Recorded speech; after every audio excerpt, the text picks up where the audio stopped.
भारत की प्राचीन सोन और गोपद नदियों के संगम के तट पर बसा है बर्दी राज्य का यह प्राचीन किला, जो कि प्राकृतिक सौंदर्यता के साथ साथ प्राकृतिक संपदाओं से भी परिपूर्ण है। 18वीं शताब्दी में चंदेल राजा मयूर शाह ने बर्दी राज्य को अपनी राजधानी बनाया और उसी समय इस किले का निर्माण हुआ। वर्तमान में बर्दी राज्य के उत्तराधिकारी श्री शीर्षकांत देव सिंह जी हैं, जो कि 44वें पीढ़ी के राजा हैं। जय मैं दिनेश कुमार आप सभी का स्वागत करता हूं। आप देख रहे हैं सिंगरौली लाइव। हम खड़े हैं सिंगरौली से 80 किलोमीटर दूर गढ़ी बर्दी के किले के पास, जो कि चितरंगी तहसील के समीप है और एक बहुत ही प्राचीनतम 18वीं शताब्दी का ये किला, जिसके बारे में आज हम आपको कुछ बताने वाले हैं और दिखाने वाले हैं। बर्दी किले के निर्माण के समय चंदेल शासकों के द्वारा बाहर से कारीगरों को बुलाकर किले का निर्माण कराया गया था। वर्तमान में बर्दी किला जीर्ण शीर्ण अवस्था में है, किंतु वर्तमान शासक कांतशीष देव सिंह के प्रयास से भारत सरकार के पुरातत्व विभाग द्वारा इस किले का जीर्णोद्धार कराया जा रहा है। यह किला करीबन 3 एकड़ के क्षेत्र में निर्मित है।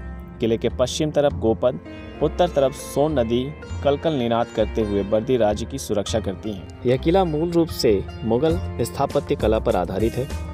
किले के चारों ओर बुर्ज का निर्माण कराया गया है, जिसकी ऊंचाई करीबन 31 फीट तथा चौड़ाई 10 फीट 4 इंच है। आंगन में उत्तर तरफ मां बर्देश्वरी का मंदिर स्थापित है, जो चंदेलों की कुल देवी एवं चंदेलों के अस्तित्व का प्रतीक है। इस किले के निर्माण में गारे के रूप में लाख, उड़द, कंकड़ युक्त चूना, गुड़ तथा गोंद आदि का उपयोग किया गया है। दीवारों पर तथा किले के ऊपरी भाग पर झरोखों का निर्माण कराया गया है।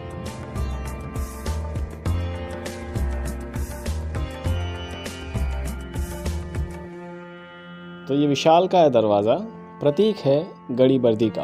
और आइए अब हम चलते हैं इस प्राचीनतम गढ़ी के अंदर, किले के अंदर। तो किले के सीढ़ियों से जब आप अंदर की ओर आएंगे तो सबसे पहले आप इस भाग पर आएंगे। आज इस किले में इस नीम के पेड़ की पूजा होती है। लोगों की मान्यता है कि यहाँ पर देवी माँ का वास है और लोग यहाँ पर माँ भगवती की पूजा करते हैं। और ये कहते हैं, लोगों की ये मान्यता है कि माँ भगवती की कृपा से इस महल की आज रक्षा हो पा रही है।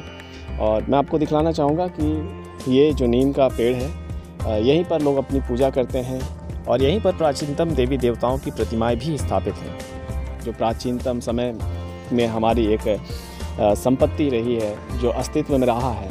ऐसी जगहों पर आने के बाद इच्छा होती है कि हम इसके बारे में और भी गहराइयों से जानें और समझे कि कैसा रहा होगा उस समय का काल।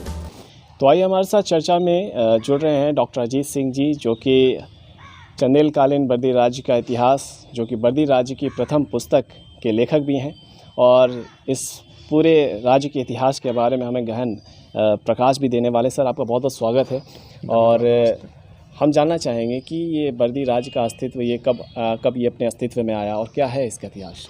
ये बर्दी राज्य में प्रथम आगमन जो हुआ था, तो राजा पारीमल देव उर्फ पारीमल, जो विक्रम संवत 1232 में शिवद्वार, जो वर्तमान में उत्तर प्रदेश में है, वहाँ से आगमन हुआ था।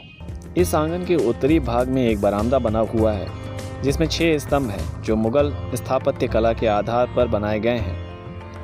मुख्य आंगन के पश्चिम तरफ 2 अन्य आंगन बनाए गए हैं, जो ऐसा प्रतीत होता है कि इन आंगनों का उपयोग प्रमुख रूप से राजा रानी एवं उनके परिवार के द्वारा किया जाता था। कैसे इसका इतिहास हुआ, कौन पहले, कितने लोग, कितने इसके शासक हुए, कौन कौन जाति के लोग यहाँ पर शासक बने, कितने शासक होंगे यहाँ पर? सर्वप्रथम तो यहाँ कोलों का शासन रहा जी। कोल राज्य, जो कोल राज्य, जहाँ पे कोल शब्द जो है कोली शब्द से बना है। कोलों का जहाँ शासन होता था उसको कोलडुमरी राज्य स्थान को कोलडुमरी बोला जाता था। जैसे त्योंथर में रीवा में है, जहाँ कोलों का शासन था, वहाँ भी एक कोलडुमरी है। आपके रेणुकूट में एक कोलडुमरी है। कोलों के बाद फिर गोंडों का हुआ, भरकाऊरा हुआ, उरांव शासक हुए, फिर इसके बाद खैरवार हुए। खैरवारों के बाद ये इस क्षेत्र में बर्दी शासन के क्षेत्र में बालंदों का शासन था। तो बालंदों के ऊपर सर्वप्रथम चंदेलों ने आक्रमण करके उनके राज्य शिवद्वार से ही प्रवेश किया और फिर चंदेल राज्य काम किए।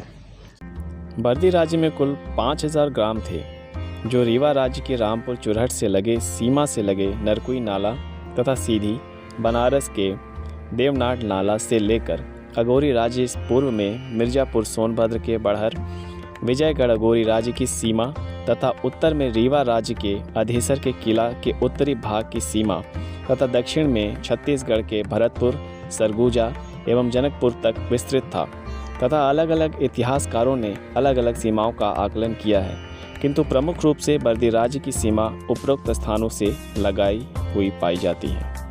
ये बर्दी राज्य की क्या भूमिका रही देखा जाए तो अपने पूरा रीवा के क्षेत्र में सबसे क्या भूमिका रही आपके बर्दी राज्य की? बर्दी राज्य की तो एक विशेषता ये रही है, एक तो आटविक राज्य रहा है, पूर्ण राज्य प्राकृतिक संपदाओं से भरा हुआ है जी। और आटविक राज्य होने के कारण कभी इस पर ज़्यादा आक्रमण नहीं हुए जी। और बाद में कुछ परिस्थितियों के कारण उसको आप धोखे से बोलिए या कि छल पूर्वक रीवा राज्य के द्वारा इसमें बोला गया कि इसमें कब्जा हुआ है।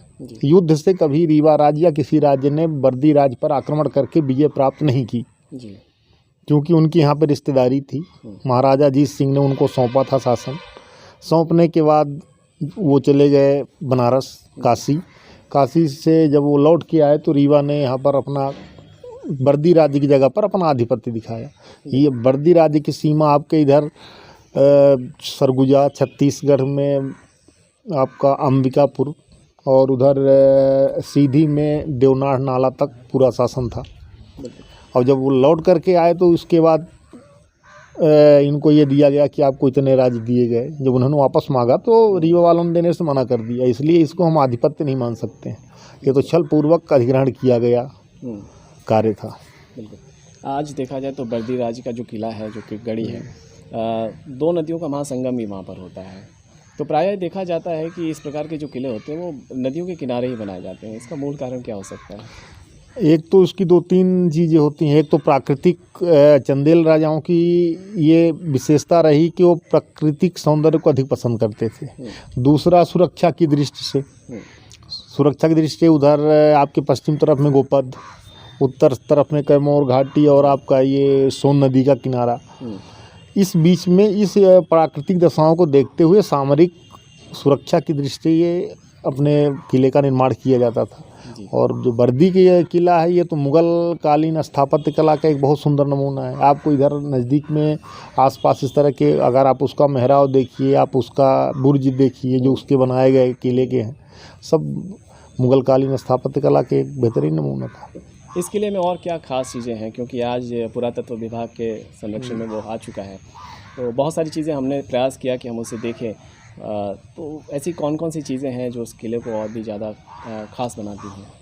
अब किले में तो एक सबसे बहुत महत्वपूर्ण चीज़ जो है वो माँ बरदेश्वरी देवी का मंदिर जो अंदर है, वो तो उनके बारे में, उनके अस्तित्व से ही चंदेलों का अस्तित्व जुड़ा हुआ है कि उनको बिहार से लाया गया था। और दूसरा, आप उसमें किले में आप बीच उसके आंगन में जाइए, पहला आप जो उसका दरवाज़ा छोड़ करके पहला जो आंगन है दूसरे में जाइए जिसमें से सुरंग खुदी हुई थी, अभी भी आपको उसमें दिखता हुआ मिल जाएगा, लेकिन पट गया है, जिसमें से राजा रानियाँ आने जाने का आपका वो निकलता था सोन और संग और उसके गोपद के संगम के पास में। अब आज की डेट में वो बंद हो चुका है। तो कई चीज़ें हैं जो शोध का विषय है, अपन उसको देखें तो बहुत चीज़ें मिलती हैं। आपने ये अपनी पुस्तक लिखी जी, और अभी भी यहाँ के जो देख सकते हैं कि सिंगरौली की जो रहवासी हैं, ऐसे कई लोग हैं जिन्हें इस पुस्तक के बारे में बहुत ज़्यादा जानकारी नहीं है। पहली चीज़ तो ये मैं जानना चाहूँगा कि इस पुस्तक को लिखने में आपको कितना समय लगा और क्या क्या आपने इसके प्रति शोध आपने किए, किस प्रकार से किए? क्योंकि अभी तक क्या है कि बर्दी राज्य के बारे में आटविक राज्य, या कि आप उसको जंगली राज्य कुछ भी बोल सकते हैं, आटविक राज्य था, इसलिए यहाँ ज़्यादा लेखकों का वो नहीं हुआ था। अभी बर्दी राज्य के इतिहास के बारे में किसी के द्वारा स्पेशल रूप से नहीं लिखा गया था।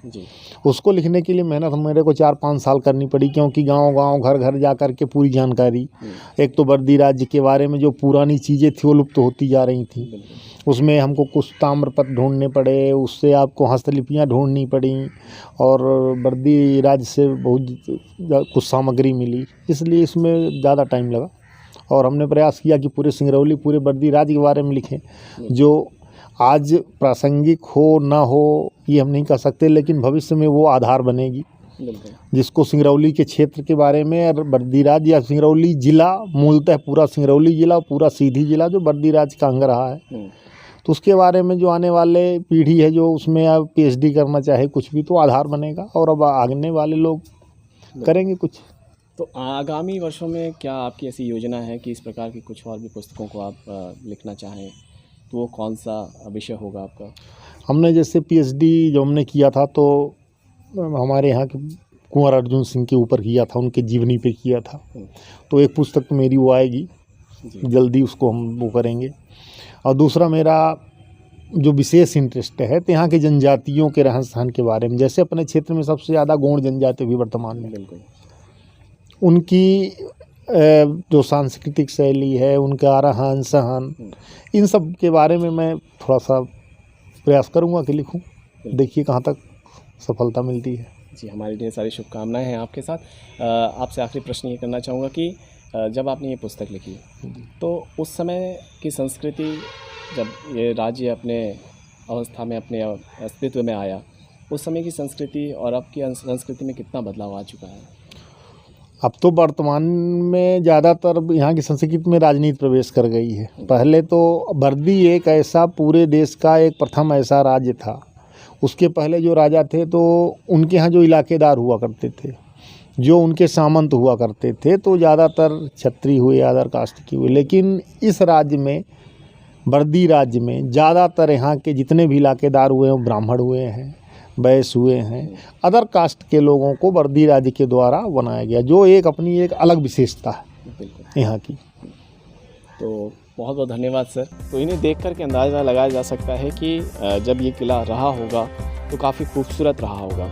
और सबसे अच्छी चीज़ मैं आपको दिखलाना चाहूँगा, तो ये जो दरवाज़ा है, इस दरवाजे से जब मैं इधर आता हूँ तो मैं आपको ये दिखला पाता हूँ कि किस तरीके से किले के एक छोर की ओर एक नदी, जिसे गोपद के नाम से जाना जाता है, गोपद एवं सोन नदी के संगम में बसा यह 18वीं शताब्दी का बर्दी राज्य का किला, जिसके बारे में हमने देखा और जाना। सिंगरौली लाइव आभार व्यक्त करता है बर्दी राज्य के वर्तमान शासक श्री शीर्षकांत देव सिंह जी का एवं चंदेल कालीन बर्दी राज्य के इतिहास नामक पुस्तक के संपादक डॉक्टर अजीत कुमार सिंह चंदेल जी का, जिनका भरपूर मार्गदर्शन एवं सहयोग मिला। हम आगे भी इसी प्रकार के रोचक तथ्यों के साथ आपके साथ बने रहेंगे। जयंत बर्मन के साथ मैं दिनेश कुमार, सिंगरौली लाइव, जय हिंद।